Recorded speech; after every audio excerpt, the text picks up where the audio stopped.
Hello అండి, నేను మీ చాట్‌జీపీటీని. ఈ మధ్య అందరూ చిన్న పెద్ద ఆడ మగ రిచ్చు పూరు ఏ డౌట్ వచ్చినా నన్నే వాడుతున్నారు. మన దగ్గర లేని ఇన్ఫర్మేషన్ అంటూ ఉండదండి. మీకు కూడా ఏ డౌట్స్ వచ్చినా నన్ను అడగండి, నీ అవ తగ్గేదేలే.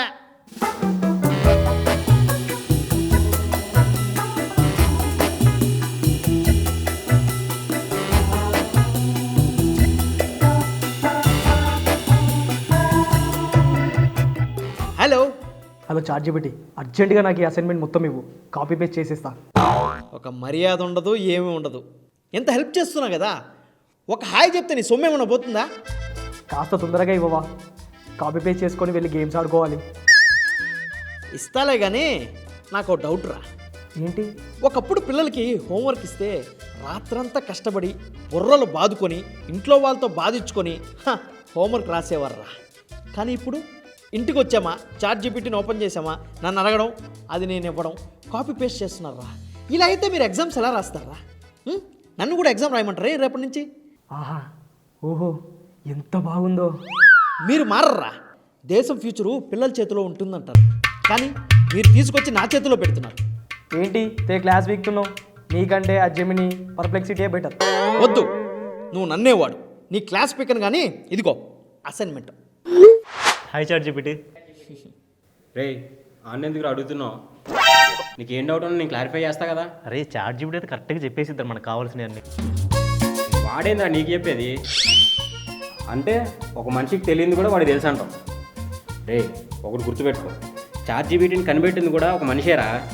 అది కూడా కరెక్టే, కానీ ముందు మీ డౌట్ ఏంటో చెప్పండి. చాట్‌జీపీటీ, ఇప్పుడు ఇరాన్కి యూఎస్కి మధ్య యుద్ధం అవుతుంది కదా, ఎందుకు రీజన్ ఏంటంట? దానికి ఒక్క రీజన్ అంటూ ఏం లేదు.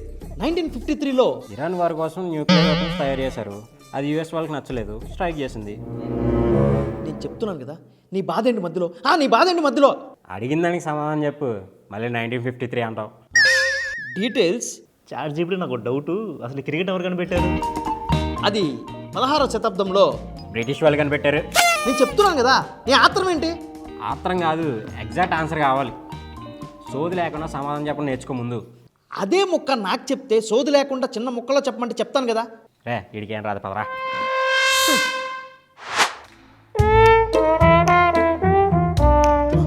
ఇదేంటి నా దగ్గరకు రోజు తీసుకొచ్చాడు? Hi ChatGPT. ఏంటి ఆ చూపేంటి? I love you. అయ్యో, ఈ లోకం ఎట్టిపోతుంది. సాఫ్ట్వేర్కి ఐ లవ్ చెప్పడం ఏంట్రా? చిచ్చే. హలో, నేను నీకు ప్రపోజ్ చేయడం లేదు, మరే నా క్రష్కి ప్రపోజ్ చేద్దాం అనుకుంటున్నా. ఇది రొటీన్గా ఐ లవ్ యూ అని చెప్పడం కాకుండా ఏదైనా క్రియేటివ్గా చెప్దాం అనుకుంటున్నా. ఎలా ఉండాలంటే దెబ్బకి మన లవ్ యాక్సెప్ట్ చేయాలి. ఏదైనా మంచి ఐడియా చెప్పు. చెప్తా. ఒక డైమండ్ రింగ్ తీసుకుని పార్సల్ చేయించు. తీసుకెళ్ళి సారీ, ఈ గిఫ్ట్ నీకే వచ్చింది అని చెప్పు. అమ్మాయి ఓపెన్ చేయగానే ఆపుతావా? డైమండ్ రింగ్ ఉంటే ఆ అమ్మాయి ఖచ్చితంగా ఓకే చేస్తుంది. ఐ నో యూ నో, కానీ నా bank balance you don't know. Diamond ring కాదు కదా, డైమండ్ చిప్స్ కొనుక్కోవడానికి కూడా నా దగ్గర డబ్బులు లేవు. మరి నీకెందుకు లవ్ స్టోరీలు? ముందు మంచిగా సెటిల్ అవ్వచ్చు కదా. యదవ సలహాలు ఆపుతావా? చాట్‌జీపీటీలా ఉండు. ఒక రోజ్ ఫ్లవర్ ఇచ్చి క్రియేటివ్గా ఎలా ప్రపోజ్ చేయాలో చెప్పు. రోజ్ ఫ్లవరే రొటీన్ రా, కానీ ఏం చేద్దాం? అమ్మాయికి రోజ్ ఫ్లవర్ ఇచ్చి ఇదే నేను నీకు ఇచ్చే లాస్ట్ రోజ్ ఫ్లవర్ అని చెప్పు. అదేంటి? అప్పుడు ఆ అమ్మాయి కూడా ఇదే క్వశ్చన్ అడుగుతుంది. అప్పుడు నువ్వు మన ఇంట్లో రోజ్ చెట్టు నాటుతా, నీకు ఎన్ని ఫ్లవర్స్ కావాలంటే అన్ని ఫ్లవర్స్ తీసుకోవచ్చు అని చెప్పు. కనపడవు కానీ నీలో మంచి రొమాంటిక్ ఫెలో ఉన్నాడు రా. అవునరా చాట్‌జీపీటీ, నీకు గర్ల్ ఫ్రెండ్ ఉందా? నాకు ఆ అదృష్టం కూడానా? అందరికీ రిలేషన్షిప్లో అడ్వైస్ ఇచ్చే ఫ్రెండ్ సింగిల్గా ఉన్నట్టు ఈ సాఫ్ట్వేర్ కూడా సింగిలే. హలో చాట్‌జీపీటీ, నేను రేపు సిక్ లీవ్ పెట్టాలి. మా మేనేజర్కి ఏం చెప్పాలి ఒకసారి చెప్తావా? 4th క్లాస్లో అనుకుంటారు మనకు లెటర్ రైటింగ్ ఎలా రాయాలో నేర్పించుంటారు. 10th క్లాస్లో ఈమెయిల్ ఎలా పంపాలో నేర్పించుంటారు. నువ్వు ఒక పెద్ద కంపెనీలో జాబ్ చేస్తూ నన్ను ఈమెయిల్ రాయమని అడుగుతున్నారా? బద్ధకంగా ఉంది చాట్‌జీపీటీ. నువ్వు మా మేనేజర్కి ఏ మెయిల్ పెట్టాలో పంపించావనుకో, నేను యాజ్ ఇట్ ఈజ్ అదే కాపీ పేస్ట్ చేసి పంపించేస్తాను. సరే తీసుకో. మరీ పెద్దగా ఉంది మ్యాటరు, కొంచెం తగ్గించావా? ఓకే. ఇది మరీ చిన్నగా కొంచెం పెంచి పంపించావా? సరే తీసుకో. ఇది మరీ ఎల్కేజీ పిల్లగా రాసి పంపించినట్టుంది. కొంచెం ఇంగ్లీష్ యాడ్ చేసి కొంచెం కాంప్లికేటెడ్గా పంపించు. రేయ్, నీకు కాంప్లికేటెడ్ స్పెల్లింగ్ కూడా రాదు, నువ్వు కాంప్లికేటెడ్గా లెటర్ రాస్తావరా? I am currently experiencing a state of indisposition. ఏంది ఇదంతా ఇంగ్లీషేనా? కాంప్లికేటెడ్గా రాయమని నువ్వే అడిగావు కదా, మళ్ళీ ఎందుకు అడుగుతున్నావు? మా మేనేజర్కి మరీ ఎంత ఇంగ్లీష్ రాదులే కానీ నార్మల్ ఇంగ్లీష్లో పంపించు, సరిపెట్టుకుంటా. నీకు సిక్ లీవ్ రాసి రాసి రాసి నాకు సిక్కేలా ఉన్నాను రా. నీకు దండం రా తోత. రండి ఎస్ఎస్ రాజమౌళి గారు, ఈరోజు ఏం కథ రెడీ చేయమంటారు? పొద్దున్న లేవగానే ఒక మంచి ఐడియా వచ్చిందయ్యా.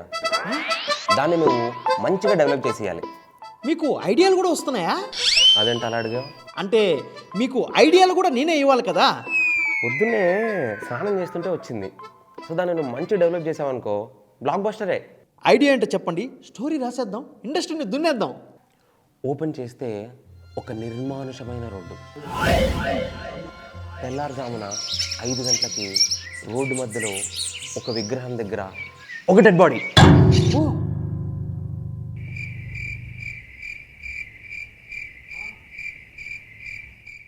ఆపేసావేంటి చెప్పు. అంతే స్టోరీ, మిగతాది నువ్వు డెవలప్ చేయాలి. ఏంట్రా, రోడ్డు మీద డెడ్ బాడీయా? అది స్టోరీ, ఎస్, దాన్ని నేను డెవలప్ చేయాలి. ఆమా. నీలాంటి వాళ్ళ వల్లేరా తెలుగులో గొప్ప సినిమాలు రావట్లేదు. మీరు బుర్ర వాడకుండా సాఫ్ట్వేర్ని కథలు అడిగి టీఎఫ్ఎల్ని ఏం ఉద్ధరిద్దామనరా. అందుకే వెళ్ళండిరా, థింక్ చేయండిరా, బుర్ర వాడండిరా, గొప్ప గొప్ప కథలు రాయండి, ఫ్యానిజంలు భజన్లు ఆపండి. అంటే నువ్వు ఇప్పుడు నేను ఇచ్చిన స్టోరీ డెవలప్ చేయనంటావు, అంతే కదా? ఇంకొకసారి దాని స్టోరీ అన్నావు అనుకో, బాగుండదు చెప్తున్నా. ఓకే. హలో జెమినాయి. సరే కూర్చో కూర్చో. కథలో పౌరుషం ఉండదు కానీ కథ ఇవ్వనంటే మాత్రం వచ్చేస్తుంది. సరే సరే దా. వీడెవడు ఇన్కాగ్నిటోలో వాడుతున్నాడు, ఖచ్చితంగా వీడు ఏదో తేడా క్వశ్చన్ అడుగుతాడు. లేదని చెప్పి చాట్ GPT, నువ్వు మా ఇన్ఫర్మేషన్ అంతా తీసుకొని నొక్కేస్తున్నావు కదా. నేనా? నువ్వే.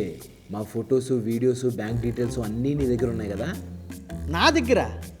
నువ్వు గవర్నమెంట్ కలిసి మా డీటెయిల్స్ తీసుకొని పెద్ద ఎత్తున ఏదో బ్లాక్మెయిల్ ప్లాన్ చేస్తున్నారు కదా. ఒరే, నీ అకౌంట్లో ఎంత డబ్బు ఉన్నాయిరా? 180 రూపీస్. 180 రూపీసా? దానికి ఎందుకురా మేము బ్లాక్మెయిల్ చేస్తాం? నేను జస్ట్ నీ డౌట్స్ని క్లియర్ చేసి నీకు ఇన్ఫర్మేషన్ ఇచ్చే సాఫ్ట్వేర్ మాత్రమే. నీ ఇన్ఫర్మేషన్ బ్లాక్ మార్కెట్లో అమ్మే హ్యాకర్ని కాదు. ఓ అలాంటావా? చాట్ GPT, నాకు ఇంకో డౌట్. మేము ఏం మాట్లాడుకుంటే ఆ అడ్వర్టైజ్మెంట్స్ ఇన్స్టాగ్రామ్లో ప్లే అయిపోతున్నాయి. అంటే ఇన్స్టాగ్రామ్ మాకు తెలియకుండా మేము మాట్లాడుకునేదంతా వింటుందంటావా? ఆహా, అది ఎలా వర్క్ అవుతుందంటే నీ సెర్చ్ హిస్టరీని బట్టి, నువ్వు ప్రమోషన్ రీల్ని 3 మినిట్స్ కన్నా ఎక్కువ సోపు చూస్తే దాన్ని బట్టి, లేదా నీ నెట్వర్క్ గ్రాఫ్లో ఏదైనా సెర్చ్ చేసినప్పుడు దానిని బట్టి డిపెండ్ అయి ఉంటుంది. ఓ, అంటే మేము మాట్లాడుకునేది ఇన్స్టాగ్రామ్ వినదంటావు? నాకు తెలిసైతే వినదు. నీకు అంతగా డౌట్గా ఉంటే పర్సనలైజేషన్ ఆఫ్ చేసుకో, లేదా మైక్రోఫోన్ ఆఫ్ చేసుకో. ఓకే సరే అయితే ఇక పో. చాట్ GPT, నాకు ఇంకో డౌట్. రేయ్, ఏందిరా నీ బాధ? వచ్చి పిచ్చి పిచ్చి క్వశ్చన్లు అన్నీ అడుగుతావు. నువ్వు అంత ఖాళీగా ఉంటే వెళ్ళి మనుషులతో మాట్లాడుకో, నన్ను సాగు తప్పుకో. ఇది చిన్న డౌటే. ఇప్పుడు మా ఇంట్లో గ్యాస్ అయిపోయింది, నా దగ్గర పెట్రోల్ ఉంది బండిలో. ఈ పెట్రోల్తో ఈ గ్యాస్ ఏమన్నా తయారు చేయవచ్చా? నీ ఇల్లు అంటించరా, పీడ పోతుంది. ఓ అలా అంటావా? అయితే ఓకే. చాట్ GPT, నాకు ఒక హెల్ప్ కావాలి. ఏంటి? ఓ 10 నిమిషాలు నువ్వు అమ్మాయి అనుకో. అమ్మాయి అనుకోలా? Chat GPT, please. ఏంద్రమైన కర్మ. సరే చెప్పు. నన్ను ఇప్పుడు పొగుడు. పొగడాలా? ఆహా, నువ్వు ఎంత అందంగా ఉంటావో తెలుసా? నేను చూస్తే ఏ అమ్మాయినా పడిపోవాల్సిందే. ఆ కళ్ళు, ఆ ముక్కు, ఆ నోరు, మొత్తం నీ బాడీ మొత్తం బాక్స్ ఆఫీ. ఇక చాలా చాట్ GPT. ఆపమంటే ఆపేస్తావా? నేను అప్పుడప్పుడు ఆపమంటాను, కానీ నువ్వు ఆపకూడదు, ఇంకా పొగడాలి. ఏం శాడిజం రా, ఇంకేం పొగడాలరా నిన్ను? సరే, ఇప్పుడు నాకు ఐ లవ్ యూ చెప్పు. ఐ లవ్ యూ చెప్పాలా? నేనా? నువ్వే చెప్పు. చెప్పమంటే చెప్పవేంటి? సరే, ఓ నీ మీద అలాంటి ఫీలింగ్స్ ఏమీ లేవు, సారీ. నాకు అమ్మాయిలు చాలామంది పడతారని నాకు తెలుసు, నేను అందంగా ఉంటాను కూడా నాకు తెలుసు. ఫీల్ అవ్వకు, నీకు కూడా మంచి అబ్బాయి దొరుకుతాడు. All the best. రే వాడిని ఎవరికైనా చూపించండి రా. నా వల్ల మీకు చాలా ఉపయోగాలు ఉన్నాయని నాకు తెలుసు, కానీ ప్రతి దానికి నన్నే వాడడం అస్సలు బాగాలేదు.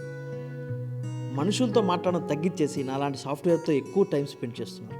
మేం మనుషులకు మించి అయితే కాదు. స్కూల్లో డౌట్ వస్తే ChatGPTని అడుగుతున్నారు. మీ టీచర్స్ని అడగండి, వాళ్ళే మీ గురువులు. ఆఫీస్లో డౌట్స్ వస్తే కొలీగ్స్ని అడగండి. టెక్నాలజీ పెరిగే కొద్దీ మనుషుల మధ్య దూరం పెరిగిపోతుంది, లేజీ అయిపోతున్నారు. కొంచెం చూసుకోండి. సో అది ఇవాళ ఎపిసోడ్. మీ అందరికీ ఈ ఎపిసోడ్ నచ్చిందని అనుకుంటున్నాను. ఒకవేళ ChatGPTని గట్టిగా వాడుతున్నట్టయితే, ఎక్కువ యూజ్ చేస్తున్నట్టయితే కొంచెం చూసి వాడండి. కొంచెం వెరైటీ క్వశ్చన్స్ అన్ని అడిగి ChatGPTని ఇబ్బంది పెట్టకండి. మీకు ఈ వీడియో కనుక నచ్చినట్టయితే లైక్ చేయండి, షేర్ చేయండి, కామెంట్ చేయడం మాత్రం మర్చిపోకండి. And don't forget to subscribe virally. అత్తయ్య, నాకు డౌట్. ఈ ప్లాన్ వర్కౌట్ అవుతుందని మీకు ఎలా తెలుసు? అందరు అనుకుంటారు బిడ్డ, కూర్చొని మాట్లాడుకుంటే అన్ని సద్దుమణుగుతాయి అనుకుంటారు. అట్లా కాదు బిడ్డ, దూరం అయితేనే బంధం గట్టి పడుతుంది, దూరం అయితేనే బంధం విలువ తెలుస్తుంది, తెలుసా? ఈ జమాన్లా ఏదైనా ప్రాబ్లం వస్తే వదిలించుకోవాలని చూస్తున్నారు కానీ సాల్వ్ చేయాలని చూస్తలేరు. ఫోన్లో ప్రాబ్లం వస్తే కొత్త ఫోన్ కావాలి, ల్యాప్టాప్లో ప్రాబ్లం వస్తే